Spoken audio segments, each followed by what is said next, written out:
Mastercode's birthday today. So I want everybody in here. Happy birthday!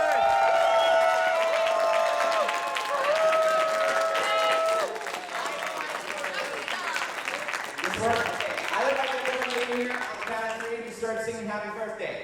1, 2, 3. Happy birthday to you. Happy birthday to you. Happy birthday, dear Mastercode. Happy birthday to you. What the?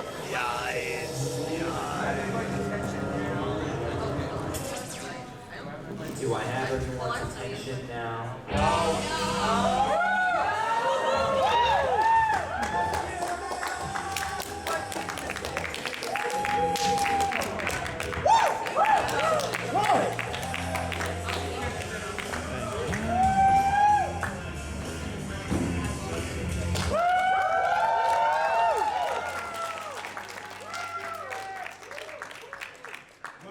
Oh boy, it feels good to be up here. How y'all doing today, Bronycon? Oh, I love this atmosphere. Alright, so, hi guys, I am, of course, ToonKriticY2K, but I gotta do the intro a little properly, so... Fillies and gentle gold stallions and bears, falls of all ages, today Bronycon brings to you its one and only red and black OC with the top hat that ain't nobody gonna top that. The certified fresh Chicago's cult of personality, ToonKriticY2K. Now this is not a one-man show like last time. I have got some people up here. The panel is Collab Chemistry. So, let me introduce to you my second in command for this lovely little shindig, DaWillstanator.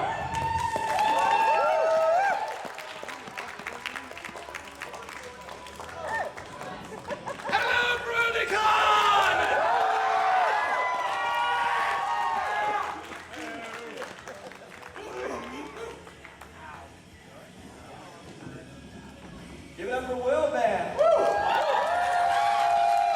Will, you going to be here today? Who is it? All right. It's only like the biggest Brony convention in the entire world. How can anyone not be excited? Am I right? Yeah! There you go. All right, up next, making his Bronycon debut, Sketchy the Changeling.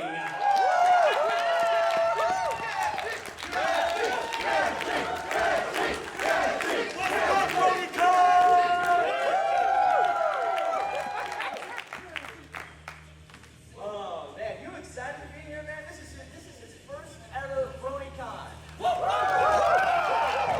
Man, I'm glad to be here. Met so many cool people here today and yesterday.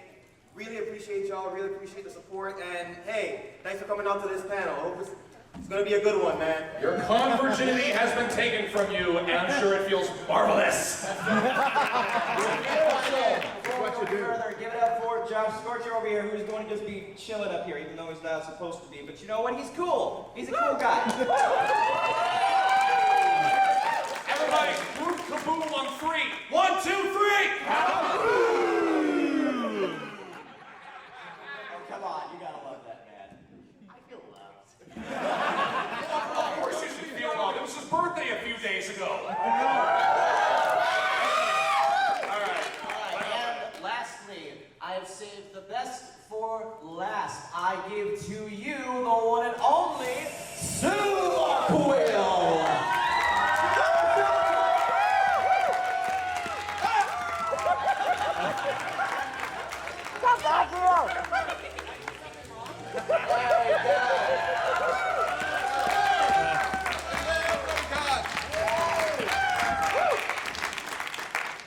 Alright, so welcome everybody to Collab Chemistry. This is the second time we're doing this. The first time we did this was at Bronycon NYC with Eliora, Crown Prince, and Voice of Reason. So I think we have a pretty good lineup here. We have some horse famous people. We have a not so horse famous but yet to be horse famous.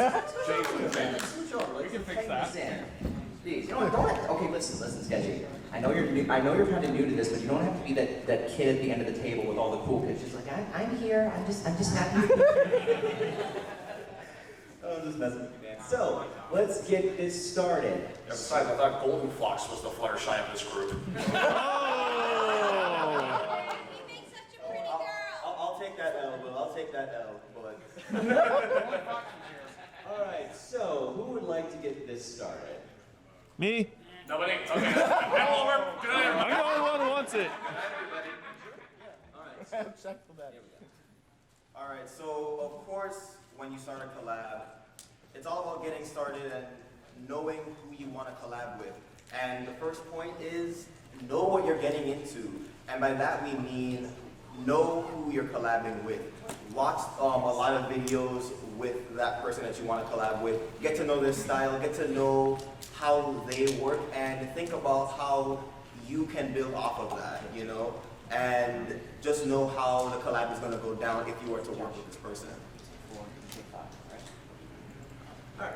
Oh, I'm actually a part of this? Yes! You're kind of just sitting up here, just like, okay, hey, let's do this. You're just tiddling around on your phone and things like, oh, I'm not that important. Yes, you're part of this now. The fact that you're up here only says bunches. Well, there was an empty seat. And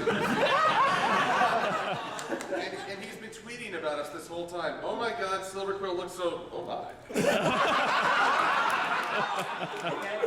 Josh, you can't. Have you not learned from Donald Trump? You can't just delete tweets. People screenshot like crazy.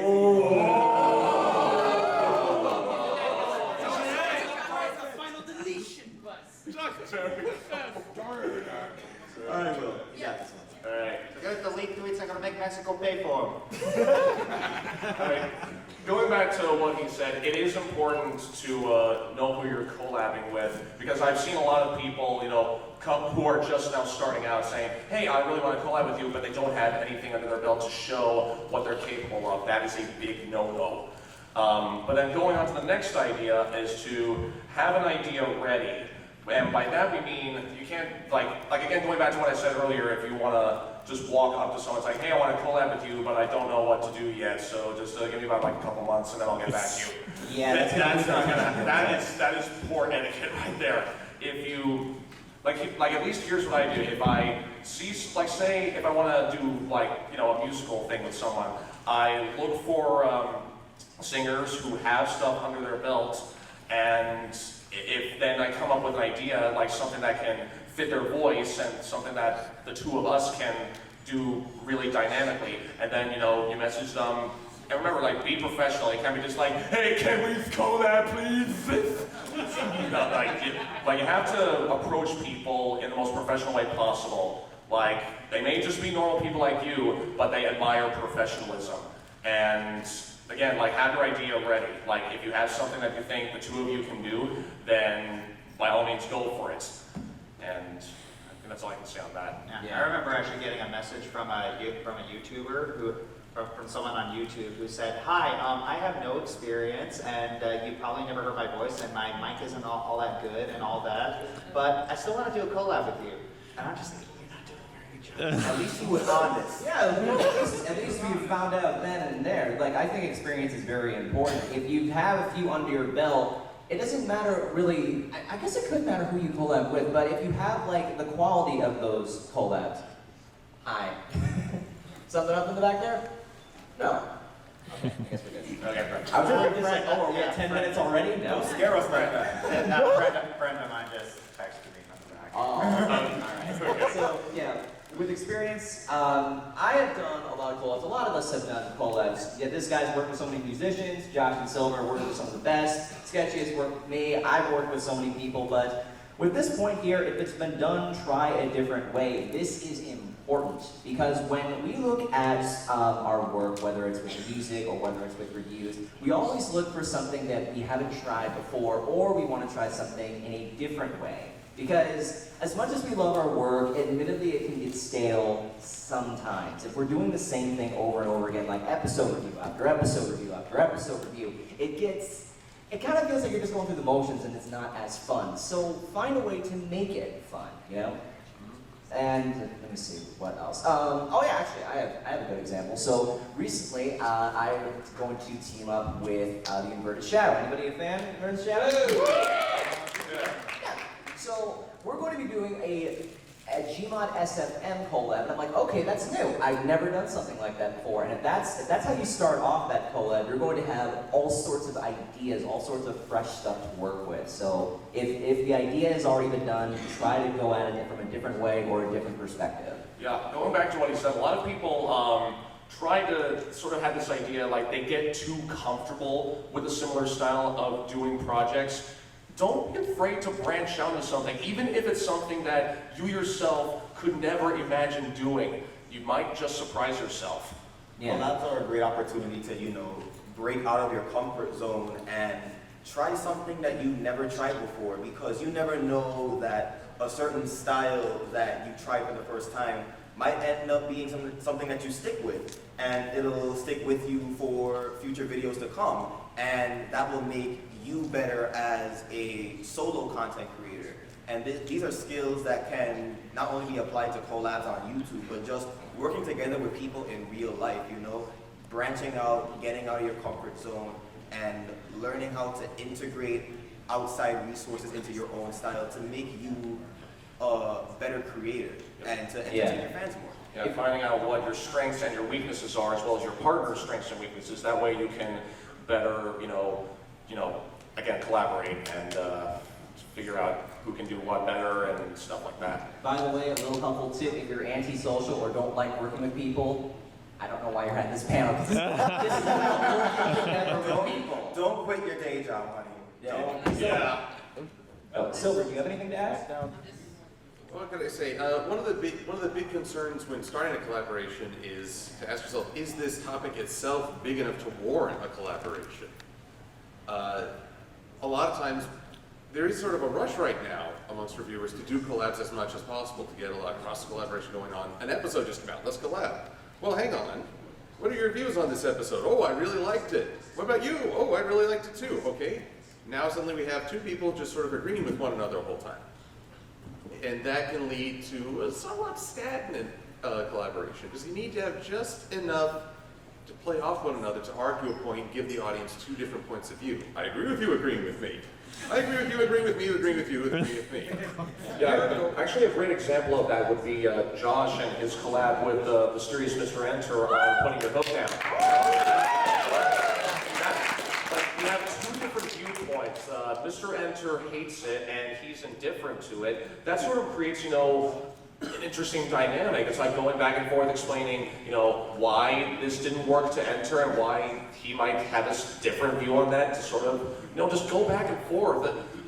The views may be opposing, but it is interesting in and of itself to see why, they're so opposing, the things behind it. Yeah, and even then, if you have, you can actually collab if you both like an episode. I mean, it's just that, the perspective you bring to the table has to be different. I am actually doing a collab with this loser right here.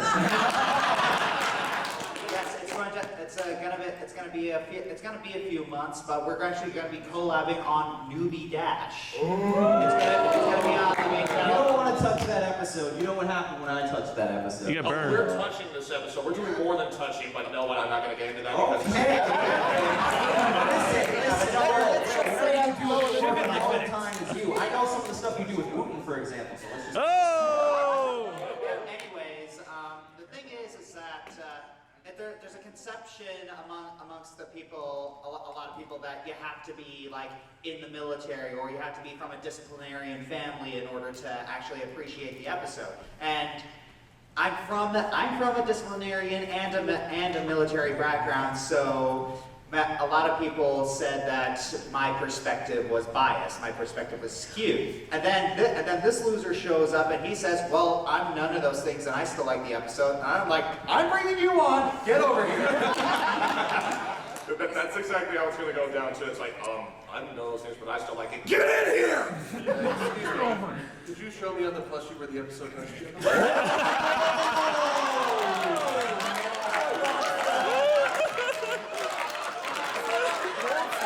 This is why I love Silver. I love Rainbow haiku. Is there a trash can around here? Oh! I'm detecting shots fired. Use Tune's top hat.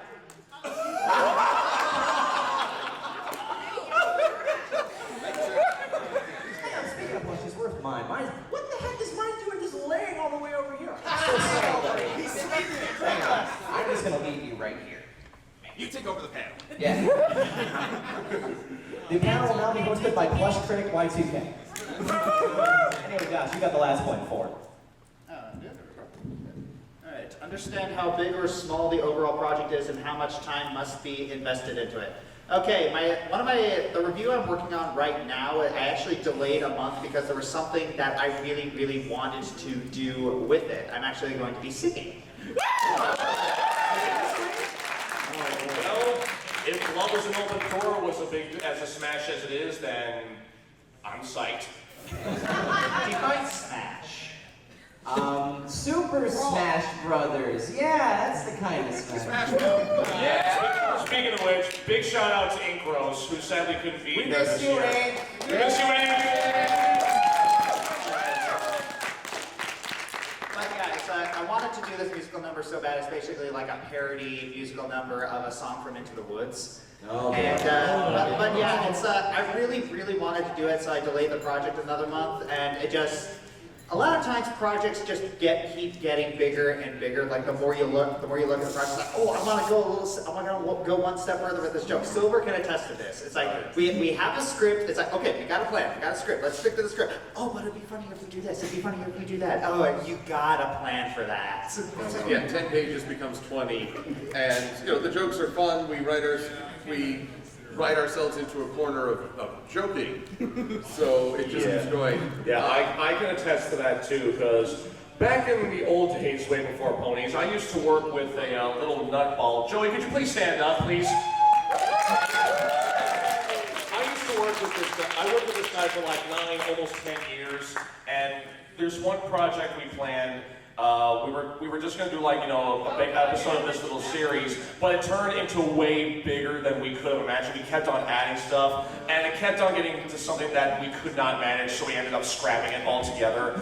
And that's something we learned the hard way back in the day when we had no idea what we were doing. So yeah, it is important to understand what you're going for. Like don't put all your eggs in one basket. Speaking of that, yeah, let me just say this. If your first big collab is to get a cast together and do all of Fallout Equestria, have fun. You're going to be there for a long time. Understand the size. If you're going to do something, just start small. Don't take in more than you can handle, basically. Don't bite off more than you can chew. And remember to stick to the point of the actual review. Stick to the point that you're making. Because like they said, you can really get carried away with all the jokes that you're writing. Like when I was doing my script with Silver Quill on our upcoming collab for the Nay Anything arc of the comics, there were several times where we went off on a tangent and did jokes, and then we were like, wait a minute. There was a point to this, right?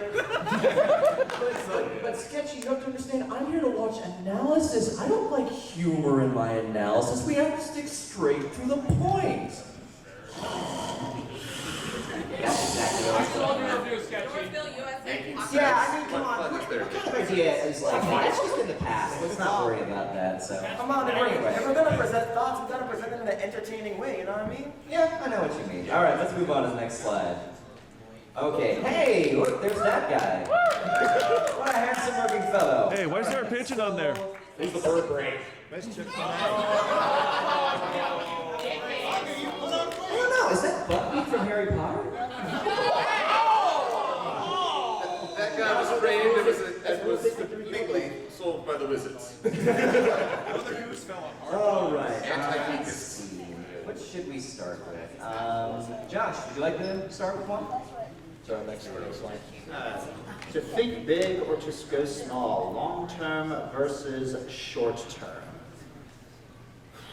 What exactly is this question? Like depending on the size of the project overall. What do you think works best, basically? Well, I really think it's best to like start off small and work your way up. It's an experience. It's like Here's something that I've learned from Sun Tzu's Art of War. It's that read that book. It's actually it doesn't just apply to like military tactics. It's actually very good at like planning out your life in a lot of ways. It's that in Sun Tzu's Art of War, he talks about something called the pretense of preparedness. And in Sun Tzu's Art of War, the thing is that no matter how much you prepare for battle, no matter how much you prepare for an encounter, there's always going to be X factors that you don't consider. There's always going to be something unexpected.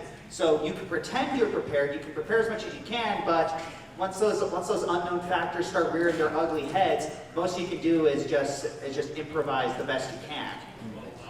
Yeah. So yeah, so which is why I say it's like there's not much you can learn from the book. Is that experience is a lot of times the best teacher. Be ready to adapt. Yes. Be ready to adapt to any changes that might come your way because it can come from way out of left field. And when it's so unexpected, your first reaction is to panic. To like, oh my God, what am I gonna do? What am I gonna do? But That's me every single day I'm at my work. Improv is good though. Like, I might as well say this a little bit. I've taken improv classes for years, and I've learned that adapting is the best thing you should always go with. If you have a backup plan, good. Like for example, with this panel, Finn the Pony was supposed to be here, but due to circumstances, again, he couldn't make it. So the best way to work around that is, let's say you have everything all advertised, you have everything all set. Make sure to always have a backup in case someone is not able to make it. So this is kind of like what we're doing right now, improvising. You mean like how the Crystal Empire should have a contingency plan if they have a God mod baby? That's weird. That's a funny way of saying Mary Sue, sir. And of course, if the guy's not to be sitting here, we can draft him into the panel, no problem. There you go. If we had like if I could only like have a puppet, just like, hi, I'm Finn the Pony. Hi, Finn. How are you doing? That's really, really desperate. Or you can have a contingency plan in case a missing princess says, why do you not have that? Thank you. Let's not open up that can of worms. All right. I'll take this next one. So, brainstorming is honestly really fun. If you're talking with your friend and you're coming up with all these different ideas, I would say also, if you have an idea for the episode, or if you have something already in mind, write down plenty of notes. Think of what you want to go with, and then talk about it with your partner. I think the whole point of Collab chemistry is having chemistry with your partner, seeing how well you click, seeing how well Seeing how well you click off of each other. yeah, and the jokes and whatnot, like Will here. Will's been like one of my best friends for ages. We worked on so many different projects that like, me and him, we were like tight. We know what we're doing. I work with so many different people. I work with like, oh god, I'm trying to think of names off the top of my head. Actually, you know what? I won't name drop anybody, but I work with a lot of different people. Some with little to no experience that they've managed to make themselves look good. Some people with a lot of experience that have flubbed up or whatever. But in the end of the day, when you brainstorm and you come up with something good, just work with what you have. Don't be afraid to like drop in other ideas. If you've already written out the script and you're like reading it out aloud, if you see something you want to add, go for it. But make sure it feels organic, natural, and not forced or thrown in. Like I've seen scripts that add jokes in, or I've seen, actually I'm guilty of this too, or I've seen things that go in that don't quite fit. Stuff that feels out of place. Basically, yeah. So, yeah, brainstorming is very important. Let's see. This actually it transitions into the next point. Don't be afraid to experiment. Like, if there's something that you feel could work, try putting it in and then like say, if you want to add something to a script, and then don't be afraid to like read it out, and if you think it could work, then by all means do so. But if you feel that it's sort of out of place or it doesn't make much sense, either possibly put it somewhere else or take it out entirely, and that's fine. If there's something like, it's something that can actually also apply to, being in the voiceover acting field. If something, if you're in audition with a director and you put on a great performance, but that's not what the director is looking for, that's perfectly fine. That just because you didn't get the part doesn't mean that there's something else out there for you that fits you to a T. So, don't be afraid to experiment, and don't be afraid to fail in a sense, because I'm sure everybody's first experience with doing anything creative, be it either by yourself or a collaboration, has not been your best. I invented nuclear energy. So not every boat is going to float. Yeah, not every goes with the flow, yeah. Not every idea you get is going to be perfect. Like when you start out, just expect this when you start, you're gonna get some bad ideas. You're not gonna get off on the right foot. No one is perfect because besides, if you've done like perfect collabs this entire time, I want your secret first off. As a wise man once said, if all plants were perfect, we wouldn't have hot dogs.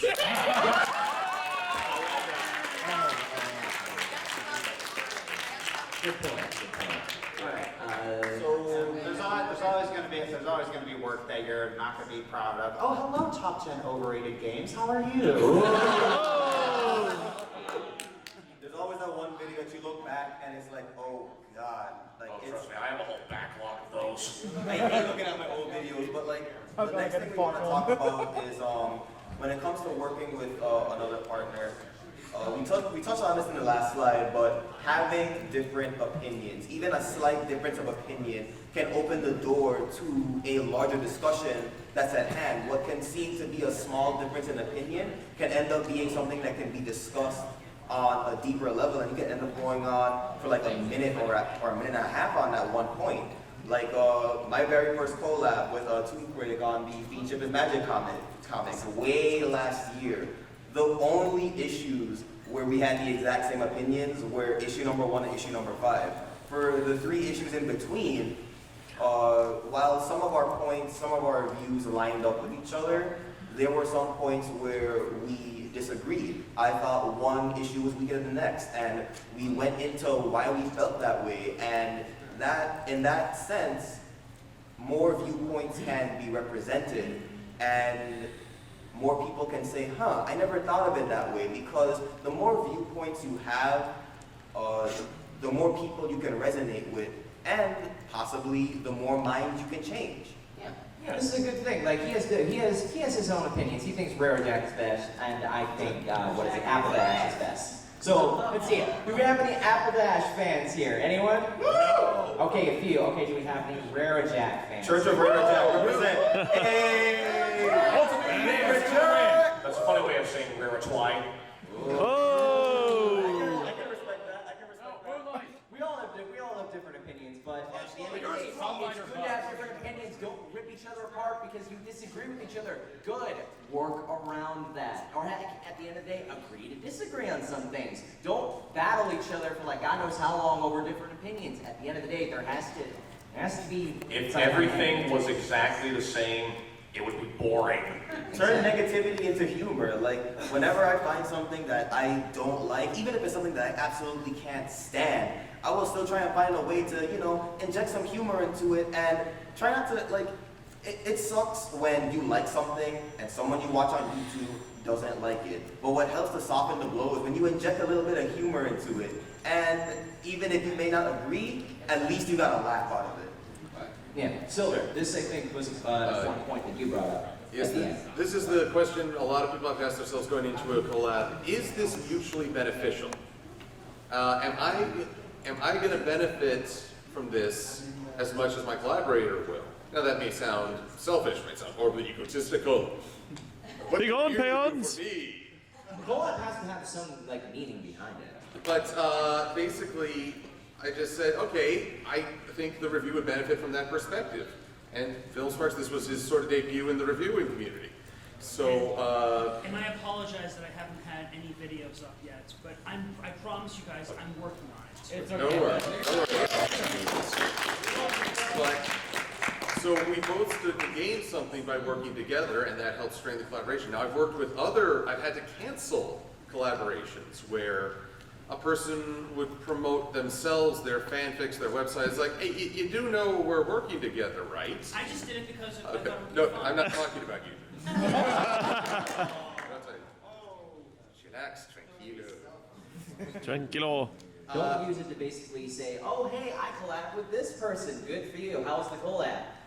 And I collab with this guy. Don't do it for the sake of doing it. You Don't got do it to for get horse something Yeah, out of it. do it because you feel like you can genuinely work off each other. Like, think of the final product first and foremost. Like, don't just do this to, you know, like, it's okay to get your name on there, but don't do it solely to get recognized. That is so self-destructive, I cannot even begin to tell you.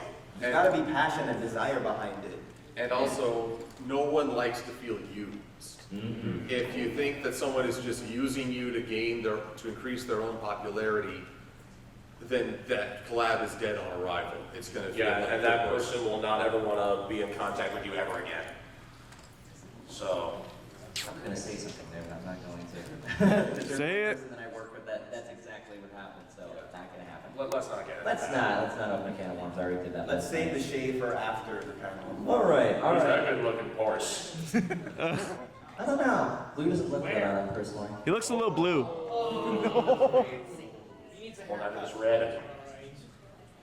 Red and black, thank you very much. I make this look good. You know, why is it so frowned upon?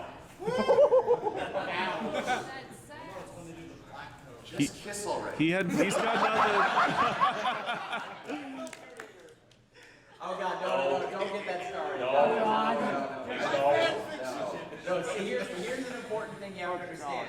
When people work together and they seem to have great chemistry, I see so many times, I ship it! Let's be clear.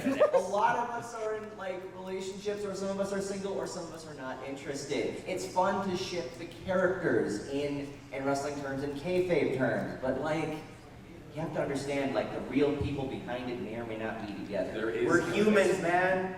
Treat us like it. For humans. Let's see, who works well with a team? Josh, how about you take this one? Because you have a team of people, so you understand how one person versus a team, how that plays out. Well, yes. Working with one person, it definitely does take the most time. It's like doing everything yourself, like all the art assets, all the editing itself, all the scripting.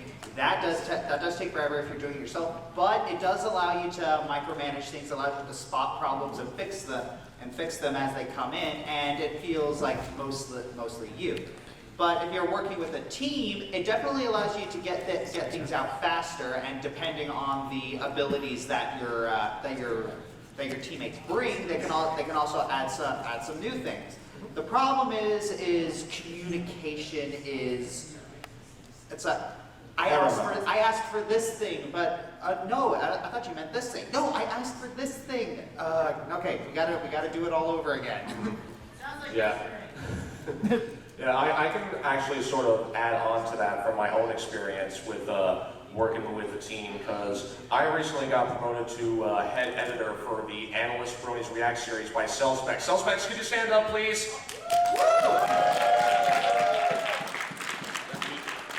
We see you back there. I see you. Not standing up. But yeah, it's like, as getting promoted to head editor, because she had to edit the first two herself, and when I got asked to do it, it's better to know what you're getting into. I knew full well what I was getting into, and a lot of the people who sent in their footage to me had already edited it to include whatever jokes go with which scenes, and that helps things go by so much quicker. The only people who sent like live reacts to me were people like ToonKritic and A&Y Pony. So lazy people. Well, A&Y sort of edited this footage, but you know, that point still stands. But anyway. A&Y doesn't do work. What are you talking about? He's German. But either way, when it's better to, like, when you're a team, you can't just expect one person to do a majority of the work. You have to, you know, provide some of that work yourself to make it easier for your teammates. So that way you can sort of pick up each other's slack in a sense. And yeah, so that's at least my point on that. Yeah, it is kind of hard to. It's like there are going to be points where someone's going to get a larger share of the workload. Like especially during my collab with Silverquill on Pinky Pride, he did give a script. He did do a lot of the assets, and I tried to do my best to like lighten the workload. I mean, I gave him all the sprites that I use, and I did a lot for I did as much as I could for the script, but at the end of the day, he was the one editing it. He was drawing all these new things. He was the one doing all this. I felt so bad. At the very least you just gave him your pack of OCs that you were using for the Final Question before he made his own. I just felt so bad. I actually felt that I was kind of abusing him in this sense. Oh. I am a control freak. I like to edit. I like to manage the minutia. I will say this: when I first received Josh's OCs. He and Ikro's the only two that really sent me a complete OC set. Like he was, with Commander Firebrand, his lower legs were cut off. I was like, thanks a lot, what happened? Zane. I apologize for that. Sure you do. I was laboring under the illusion that no one would ever see the bottom of his hooves. I have unveiled your secrets. Shame. Bro, You made Josh into a cripple. I have rectified this in future puppets. I learned my lesson. Josh never had a hook to stand on. We unveiled Josh's secret and ship will a ToonKritic. What? Try that in English, please. English. #WillKritic. Make it trend on Twitter. What have we started? I went down with DaWillstanator. People are Actually tweeting it. I am open and dark, and I'm not sure if I regret it or if I'm proud. Blame Sketchy the You know what? Changeling. How Blame about Sketchy the this? You know Changeling. what? I got the perfect thing for you. Hey, you guys got out your phones? Do #SketchyPie. Oh! That actually sounds kind of cool. Because I know how much Sketchy loves Pinkie Pie. Loaves. Oh yeah, I'm gonna love her to death. Yeah, that's death. And so this multiple string of betrayals and conflict shows our next point, know who you're working with. Yes. Know your enemy. Oh yes, we're all frenemies here. No, we're all friends. We're all friends. But once you put us in a competitive game, like the friendships are over. You put us in Mario Party, it's over. We are cutting for each Put other. us in lip sync battles yesterday. That's I went the floor with you, and you tried to do the same. Poorly. Oh! You know, at least I put up a fight. Give me credit for that. You call using one area of the stage only a fight. You call dancing for an entire song and barely lip syncing a point? So you guys see how real the shade can get. Of course, if I wanted this much complaining, I've gone to E3. Hey-oh! Don't get me started with E3, Don't get me started.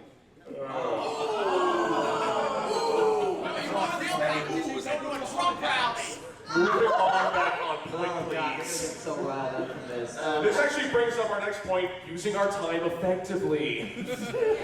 With all of us just, going off each other. BooCon 2016. Get on with it! We have fun. We're all friends up here. We have fun with this. We can poke fun at each other. There's self-deprecating humor all the He steals place. It's all pizzas. cool that it works. So Moving on to the next point, using time effectively. we seem to be doing quite well, actually. It's interesting, but yeah, sometimes it is like I know Josh usually he sets deadlines for the editors that he hires because he wants to get used to putting up videos on a schedule monthly. Like he puts up one main MLP review like I believe it's a month, and sometimes deadlines can be a driving force to getting people to use their time well, and procrastinators kill everything. So,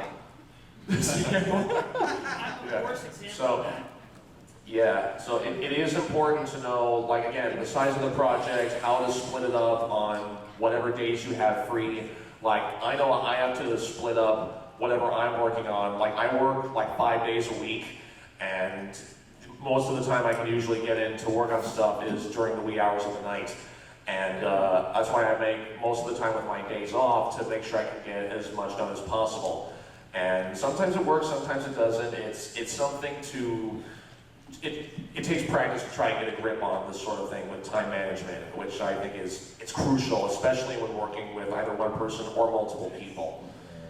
That's a good way, actually, to kind of segue. Do we have any Roundtables Magic fans in here? The little podcast. Okay, we got some. We got some. a few. We got a few Yeah, handfuls. Roundtables Magic is important because that's how you use time effectively and know who you're working with as a team. That's when you're working with a podcast of like 5 people with a new guest every week. You have the usual, the usual crew. You have myself, keyframe, golden box, voice of reason, lightning list. We all know how to work each other well. The challenge is when we bring in the 6th person, and that's how we work off of them, and it's changing every week, so the dynamic is changing. You want to know who you're working with? That's important. You want to use time effectively? Don't go over 40 minutes, or at least try not to go over an hour, because you have to understand, and I think I realize this with some people, not everyone has a great attention span. This is why some people put like little marks. This is pretty much Roundtable's Magic Live. If you look at your YouTube statistics and you look at that little thing called retention, so which means how long people are actually watching the videos, you will see how fast it goes down once you pass the 10-minute mark. It goes from like 100 to 0, like so quick. Yeah. Anyway, I can barely hold 50 people for my Twitch streams. It just like goes like first then up and then Well, I don't know what you guys are talking about. I find people's attention spans are shiny. Squirrel. alright. But it's just like Silver, but going back to what he said, it is important to, keep your head on straight, know where you're going to do squirrel! Hi, geez, you want to wake me up a little bit more? I might. Alright, who hasn't gone yet for a point? Silver, have you gone yet? Well, I got a segment to know what you're dealing with, but I do want to stress vocal time and limiting your thoughts. It is very tempting to go on long tirades on a subject, which leads in turn to that loss of retention rate. People don't want to hear you drone out for 5 minutes when you can say it in less than 1. brevity is the soul of wit. So, and one of the best ways I find, this is a holdover from my childhood. I would come home from a movie and want to tell my family all about what happened in it. Transformers, the movie, completely spoiled it for my folks. Spoiler warning, that was back when Optimus's death meant something.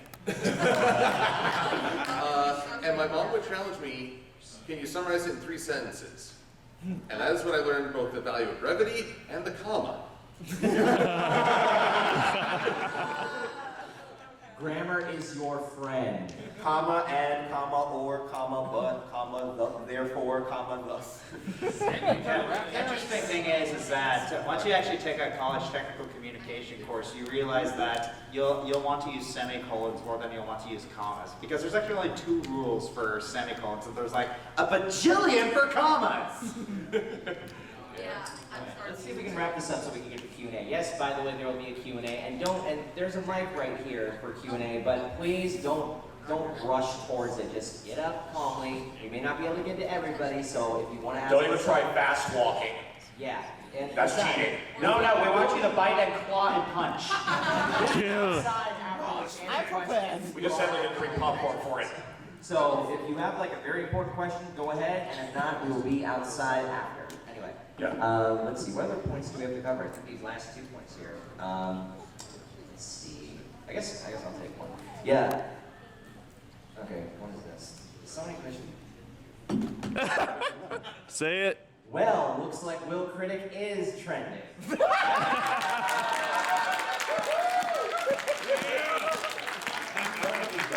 welcome.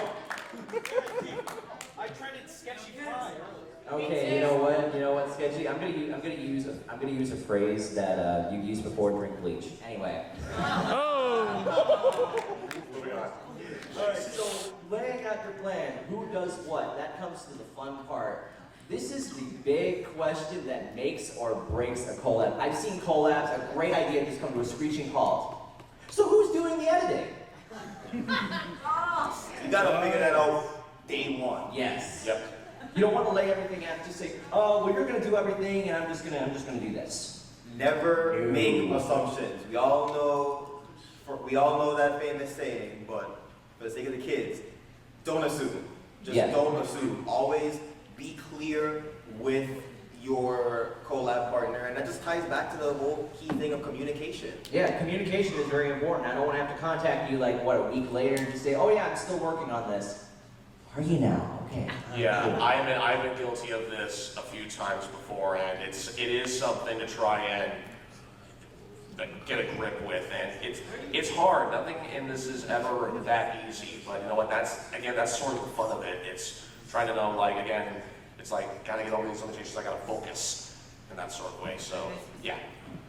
Yeah, that actually wraps things up with balancing your content too. Who hasn't gone? Josh, do you want to cover the last point? Or Which one? balancing your content? Balancing content.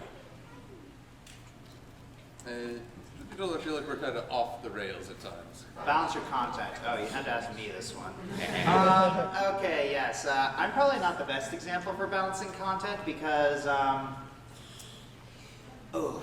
I started out with a gaming channel and I sort of fell into the ponies, and so it really does feel like that I'm having to please two different audiences at this, well, three actually. It's just one is the side who just wants the gaming, one is the side who just wants the ponies, and the third one is the one who just wants me.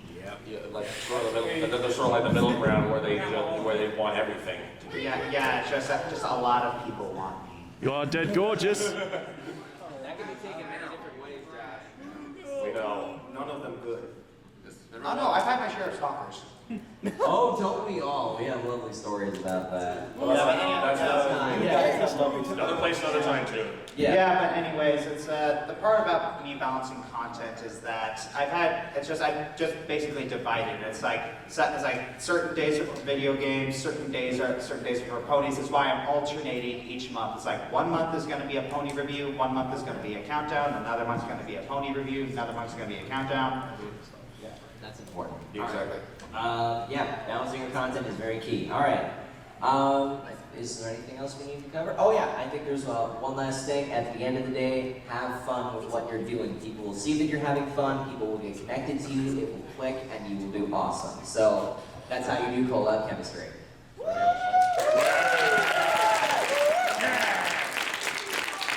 wow, there was another slide.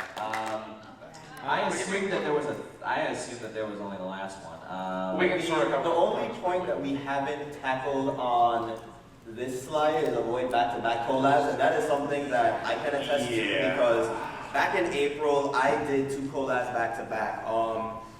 The last 2 weeks in April, I did a collab with Bronycon on the Siege of the Crystal Empire arc, which was a grand total of like, 22 minutes.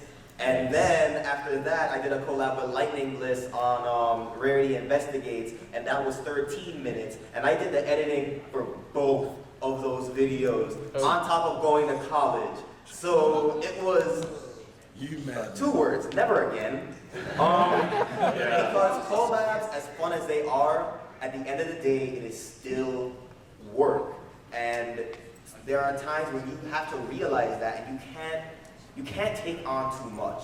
Yeah. Because the last thing you want is for content creating to feel like a 9-to-5 job. I mean, it can be a 9-to-5 job, but it doesn't have to feel like those soul-draining office space type of jobs. And it's only fun if you make it fun, so don't make it difficult for yourselves.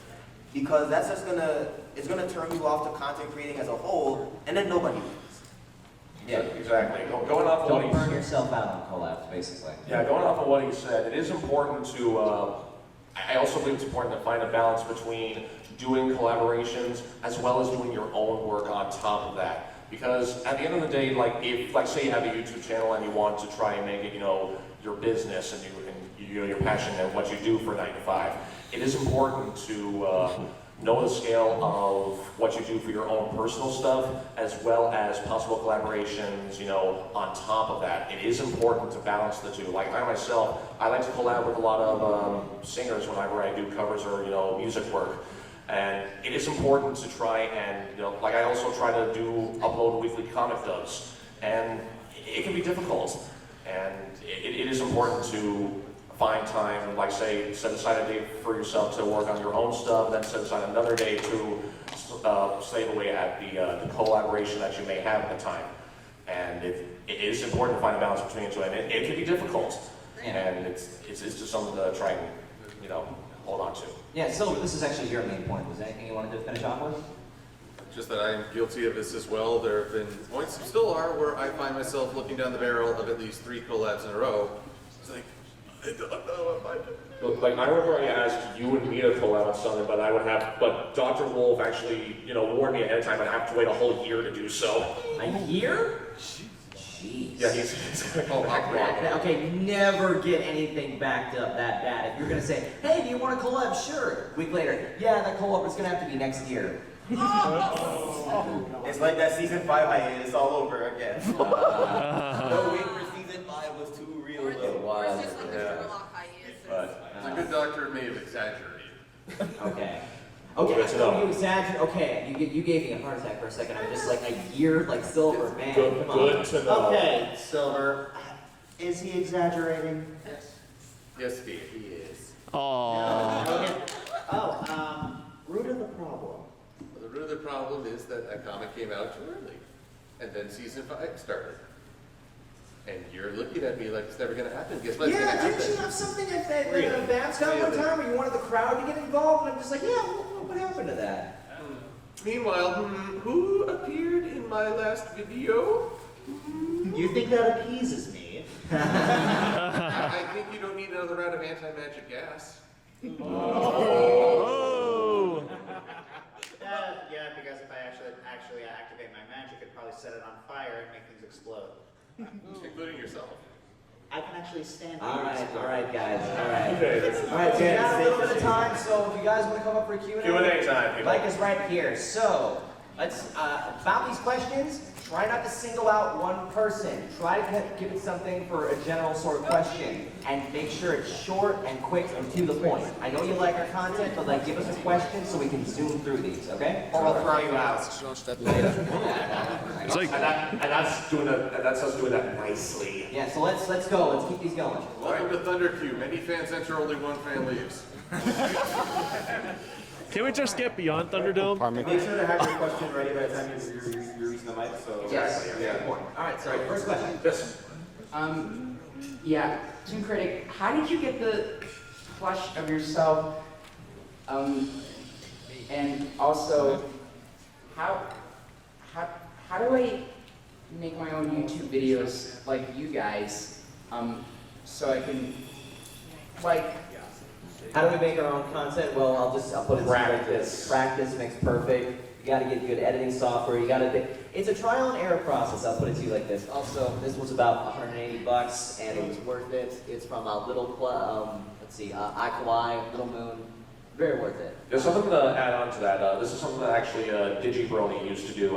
How he learned to edit is by watching a lot of tutorials on how to, and then he could figure out like if this was something he was capable of. Like watch tutorials on how to do it, gather something from that, and then apply it to yourself and how you want to try and do it. do your research and see what works. Exactly. yeah, Also take some time to mess with it. yeah, Yeah, don't be afraid to experiment, like we said earlier. yeah, it's just because, you do pony videos, and My Little Pony Friendship is Magic is copyrighted. Oh, How do we avoid copyright? Horizontal flip. Very carefully.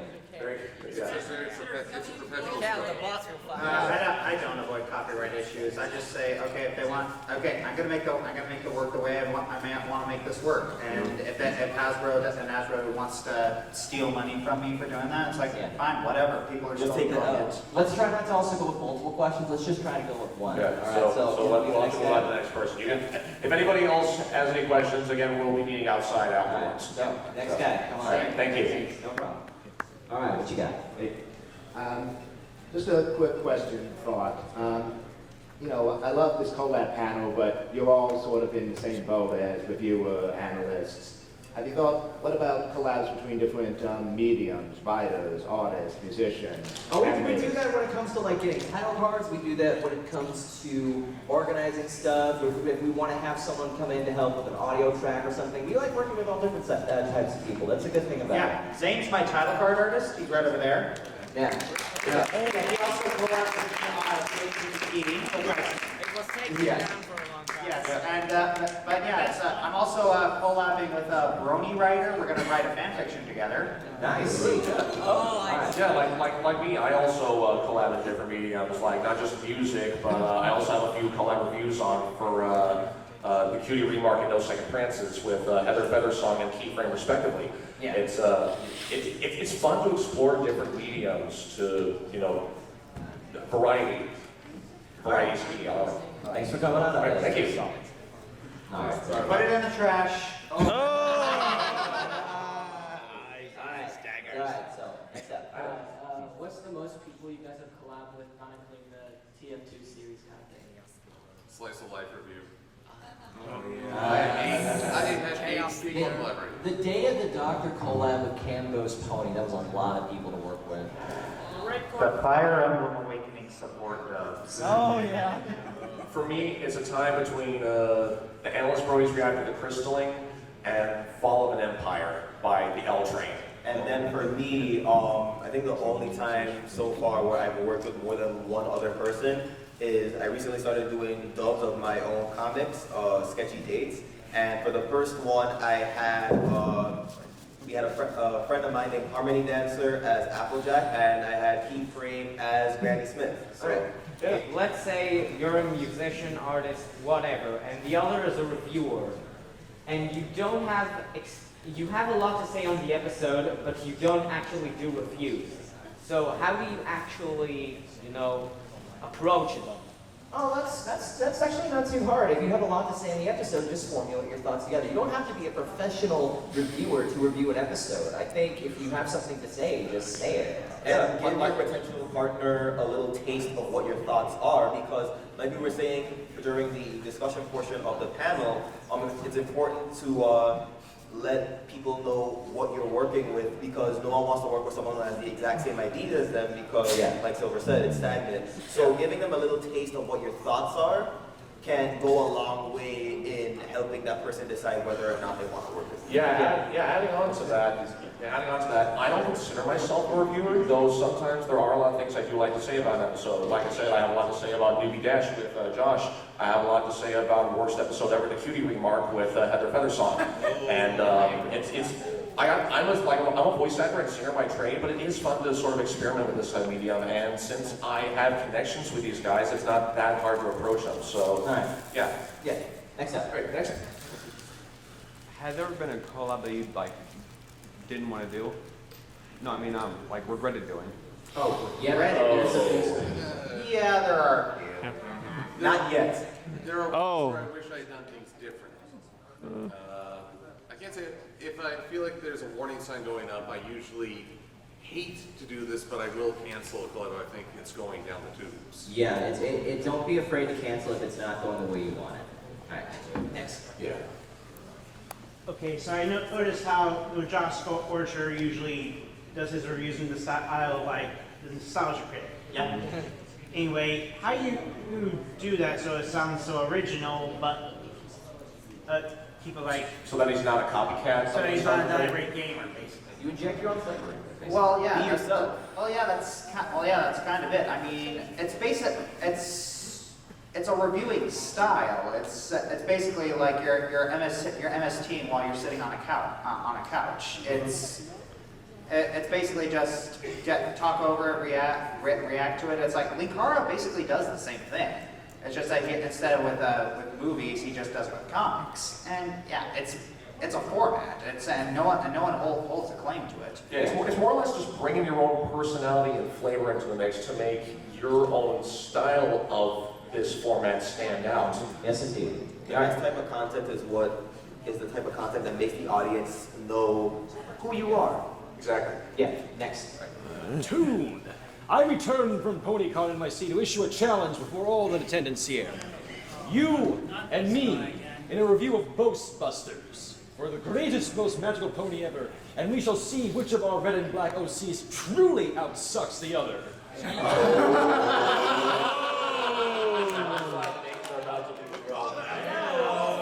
kind of just challenged me with real no set thing what we're gonna do, but now you've laid out a challenge, and you know what? All right, you're on. We'll see how this goes. The Inverted Shadow, everybody!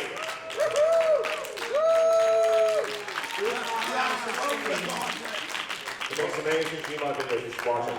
So we only have like I think 3 minutes or so we're gonna try to speed these up as quickly as we can. Let's speed these up, all right. Yeah. Okay, I take offense to that red and black OCA content because I'm a red and black OC as well. Yes, we know. I'm aware of you, sir. I still challenge you. Okay, this is a question mostly for Josh, but how is the transition between gaming into pony? Well, I just kind of fell into it. I mean, just made the review. People asked for it more. Did another one. People asked for it. Did more. People just kept asking, and just fell into it. And lost a few fans, gained a few fans. It happens. Yeah. Yeah. All right. Next. We only have like. Hi. I was wondering, when having collabs within a team, how do you deal when there's a person between two of the members and they aren't able to keep it professional? Define personal disagreements. Yeah. So, like, let's say if you're working with a team of about 10 people or something, and 2 people have a breakup or something, you know, something between them, or an argument or a fallout. Like something personal that's outside of the Change it to PMs and keep it as professional as possible. Yes. Or just give it some time to cool off. Yeah. All your personal business has to, you gotta leave your personal baggage at the door. Yes, they call it personal business for a reason. Right. Yeah, it's a. Unfortunately, we're not in the practice of signing contracts. I wish we were, but yeah, but it's a lot of our collab is on the fake system. It's on the honor system. Yeah. Yep. All right. Next. Right. I think we may be able to finish this, or actually let's do up to you up there, and then we'll end it. Behind you. Me? Yeah. Yeah. Yeah. No. Okay. We're almost done with these questions. Oh yeah, I got a question for you. So I heard you and Kichi got into an arm wrestling match. So my question to you, sir, is, bro, do you even lift? Yeah! From what I heard, I actually have statistics on Toon lifts an amount of -5 pounds. So he actually loses muscle mass with each workout. Wow. Oh. I'm getting it right. For the first time, it's not Josh. Look at the color of my hat, though. So I'm guessing what you're saying is, since Kichi won, you're saying girl power. Gotcha. Oh yeah. Thank you, Stick. All right. Next. All right. Oh wait, we gotta, actually, I'm sorry, we're getting the cutoff signal. Are we getting cut? Okay. We're getting cut? All right. If you guys want to ask us some more questions, like I said, we'll be outside. Thank you so much for coming to Collab Chemistry. Appreciate you guys. So Joshscorcher, I'm DaWillstanator, Sketchy the Changeling, and ToonKriticY2K. Thank you all for coming.